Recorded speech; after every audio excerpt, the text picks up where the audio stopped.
Good morning everyone, and hello again. So we continue our lectures of literature, and always with our introduction and with a new part of it. Today we try to highlight the functions of literature. Functions of literature. Now we're going to introduce and present these functions, in the form of those theories which were raised, by many thinkers, philosophers, and theorists who try to theorize, and suggest, particular functions for arts in general and literature in particular. So we have normally 5 major theories about the function of literature or the function of art in general, as literature, as you know, is a discipline, or a field within the huge scope of arts and the humanities. So the first theory which tackles function of literature or arts in general is the aesthetic theory. Number 1 is the aesthetic theory. This philosophy, in fact, appeared in the 18th century with the philosopher, or the French philosopher, Immanuel Kant. Immanuel Kant, who advocated what we call the autonomy of art. The autonomy of art. It means what? This philosophy, states that art, is to exist or should exist for its own sake, for its own essence, for its own beauty, for its own taste, and not even for entertainment, not for teaching any more lesson, not for conveying any message, So art is devoted only to serve art, clear? So that's why, they use this famous slogan or phrase which says l'art in French pour l'art, or arts for art's sake, which was first used by Benjamin Constant in 1804. When he is the first who said this slogan, which says art for art's sake. Art for art's sake. Now, there are many also other supporters of this view and this function and philosophy. For example, from Germany we have Goethe, Goethe from Germany. From England we have Samuel Taylor Coleridge, and also from France we have Charles Baudelaire. All these writers and thinkers, advocated and supported the view that art should exist only for its own sake, not for any other function or purpose. Clear? Or purpose. Now within this theory also we have another view which says that art is not or should not be concerned with morality. Should not be concerned with morality and the moral lessons. And this view also was mainly advocated by and supported by Oscar Wilde. Oscar Wilde, who said that there is no such thing of moral or immoral books. There is either well-written books or badly written books. Badly written books. In his this saying, is taken from his novel,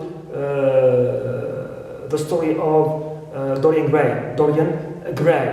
But also, Oscar Wilde believed that the main function of art is, now here we have another view, another philosophy. He said that the main function of art and literature is to entertain, is to enjoy, is to offer pleasure, enjoyment, and entertainment. So this is the first theory, if you can say, which has 2 strands in it.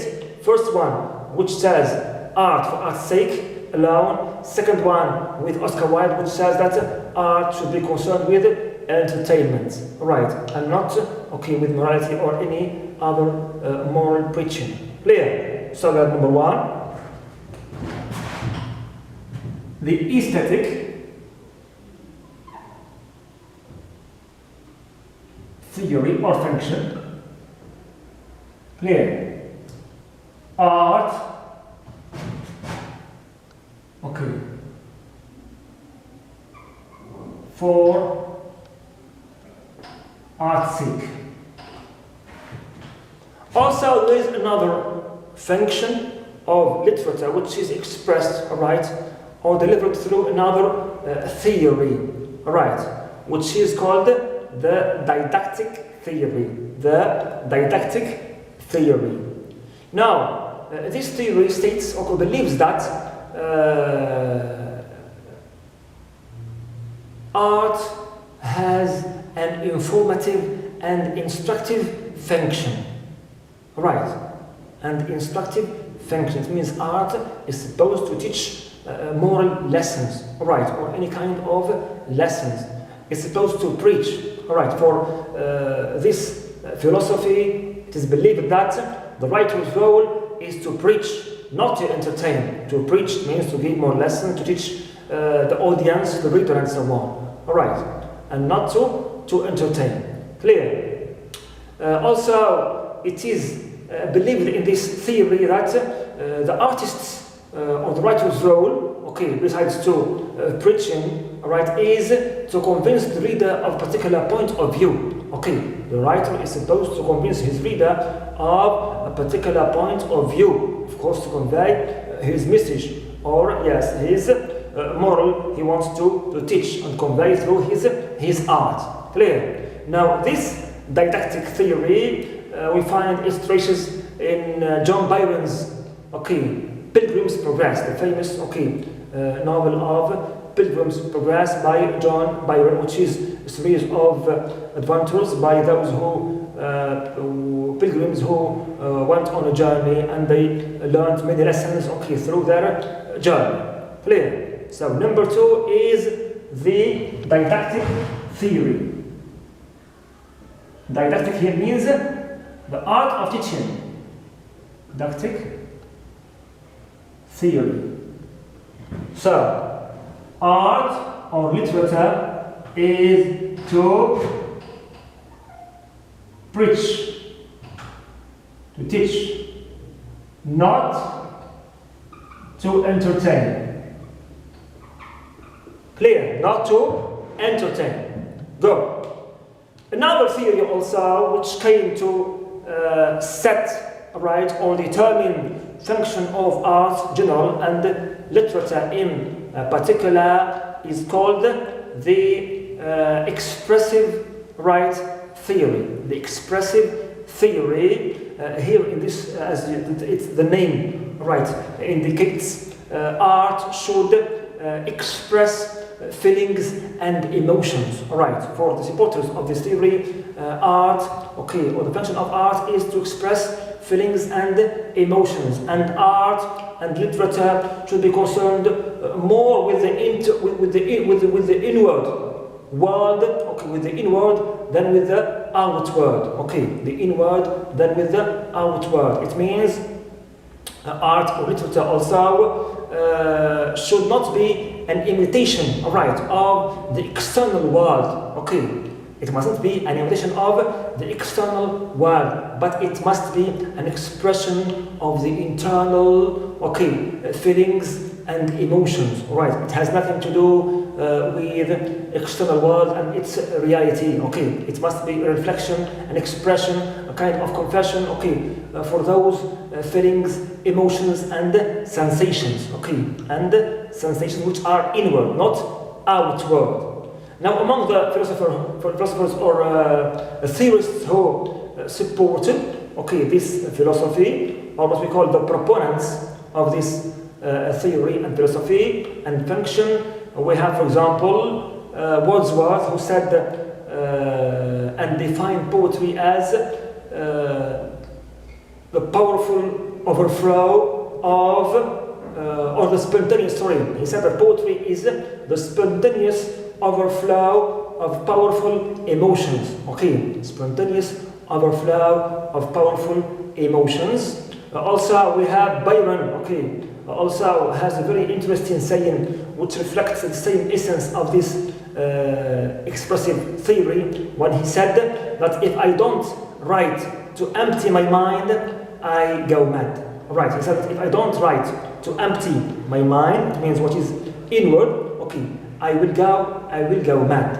Right, I will go mad. So this is just a summary about the third function and theory of literature, which is called the expressive theory. Expressive theory. Right, express feelings and emotions of the artist, of the writer, So he writes to express his own feelings, his own emotions, and share them with his recipients or with his audience. Clear? Also, there's another important and you can say old, you can say, theory, and which determines another function for literature is called the mimetic or imitative, right, function, right, mimetic or imitative function. And this theory is it first appeared with Aristotle in his Poetics, who said that art is an imitation of somebody, something, or an action. Right, for him, art is an imitation of life. Is an imitation of life. So for this theory, right, life should, you can say, be a kind of mimicry to reality. Right, but here Aristotle, maintains that, right, this imitation of life is not a blind imitation. Right, it's not a blind imitation. Right, so we mustn't misunderstand the notion here. So he said that this imitation is a kind of recreation, right, representation of life, in a way how the artist perceives it. We imitate life, right, and report it through the eyes, or in a way how the artist perceives, right, and conceives it. So it's a kind of what's called creative imitation, right, not a blind imitation. So here it is the artist's, you can say, perspective which plays the role, to conceive and perceive this reality and produce it in the form of art. Also, this theory maintains that art is superior to history. Because art doesn't only report facts. Doesn't report only facts, but it helps us see its essence. It means here the writer's perception intervenes, to give clearer view, and more insight about this reality, Right, good. Also, here this theory, we said it is supported mainly by Aristotle. Clear, Aristotle. Another also important theory, which is first 1, 2, 3, and 4. We said it is called mimetic. Mimetic or imitative theory, which says that art is an imitation. Creative imitation, of course, a kind of recreation, presentation, of a reality of life, through the artist's eyes and perception and conception also. Clear? Good. Last theory, which also tackles the function of literature and art in general is called the affective theory. It says that art should create an effect, right? Should arouse an effect, right, in the reader, right? And the reader, and this effect will lead to action, right? It must, art or literature should have that positive effect, okay, positive effect which lead to a positive act or action. For example, it must raise the awareness of the readers, okay, and the audience recipients, for example, to the horrors of war, to avoid wars and stop wars. Clear? To avoid wars and stop wars in the world. Right? In the world. Here we can mention the famous saying of Alexander Pope, who said that the aim of art is to reform, okay, those it touches. Okay, he said that the aim of art is to reform those it touches, right? Okay. Also, we have Leo Tolstoy, right, whose work War and Peace can be taken as an example, right, for this function.